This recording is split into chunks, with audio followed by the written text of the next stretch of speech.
Welcome back for more cryptographic masochism. Just kidding. I really am trying to keep these explanations as simple and relatable and practical as possible, especially in terms of how they relate to blockchain technology.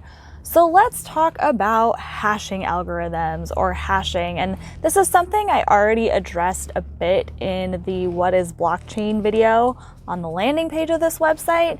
But let's readdress it here. And a hash is basically, like I mentioned there, a fingerprint of a different piece of data. I likened it to if this meat suit of a body that you have in this lifetime is a house of data, a house of all of your information and your cells and your DNA and your consciousness and how it all fits together, then your little fingerprints here are a very unique hash to this very unique meat suit that you have, right?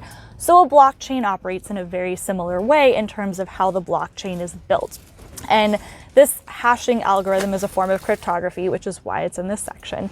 But anyways, so instead of having a meat suit and fingerprints, you have a block of information, of transaction data. So on the Bitcoin blockchain, it's all the different transactions of Bitcoin that have happened over the last certain amount of time. Those transactions are loaded into a block, into this ledger, almost like a spreadsheet. Think of it that way, holding all of these specific transactions and their timestamps. And then a hash, a fingerprint, a very unique, I think it's 64 character output is created based on this specific block of data. It's extremely unique, and I want to just drive home the uniqueness emphasis of it because that plays into the security of it. So on a super simplified level, let's think of a hash of the word cat, like a lowercase c, lowercase a, lowercase t. You take a hash of the word cat. If you use SHA-256 hashing algorithm, standard hashing algorithm 256, which is what Bitcoin uses, which is the form of cryptography that we'll use as an example. If you put the lowercase word cat into a computer, run the SHA-256 hashing algorithm on it, it's going to spit out a very unique to that input 64 character output. Again, I think it's 64 characters. I have to double check myself on that. But let's say for the sake of this example and explanation, it's 64 characters. So you get that very unique 64 character output. Now, if you go and do a lowercase c, lowercase a, capital T, and you plug that word into the computer and run the SHA-256 hashing algorithm on it, even though it's such a similar word, your output, your 64 character output is going to look nothing like the 64 character output that happened from lowercase c, lowercase a, lowercase t. So let's take that uniqueness, apply it back to the blockchain example. So now let's use the Ethereum blockchain, for instance, and they not only log transactions in blocks of the Ether cryptocurrency, but they also log code that people are using for developing applications. So let's say you have the next block of Ether that's due to get validated, due to get hashed, and it's got all kinds of unique code inputs on it and transaction inputs on it.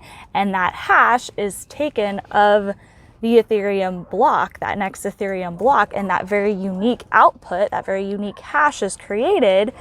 That hash is what the next block gets built on top of. So that's what starts to create the chain of blocks, the chain of information, the chain of hashes.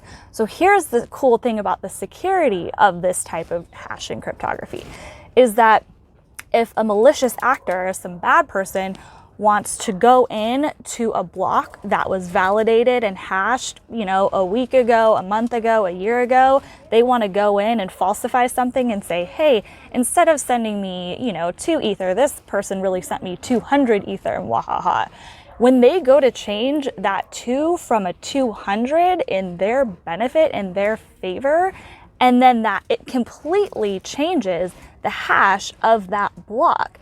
And then that kind of throws up red flags for the rest of the blockchain saying, whoa, mayday, mayday, mayday. We built this chain on top of that block with this certain hash, and now all of a sudden this hash is different.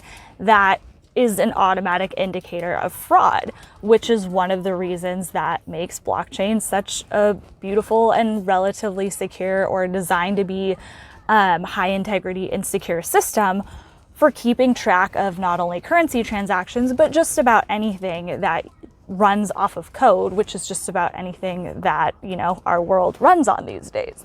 So that is the gist of cryptography as it relates to hashing, and in the specific examples, how the hashing relates to blockchain technology and the security.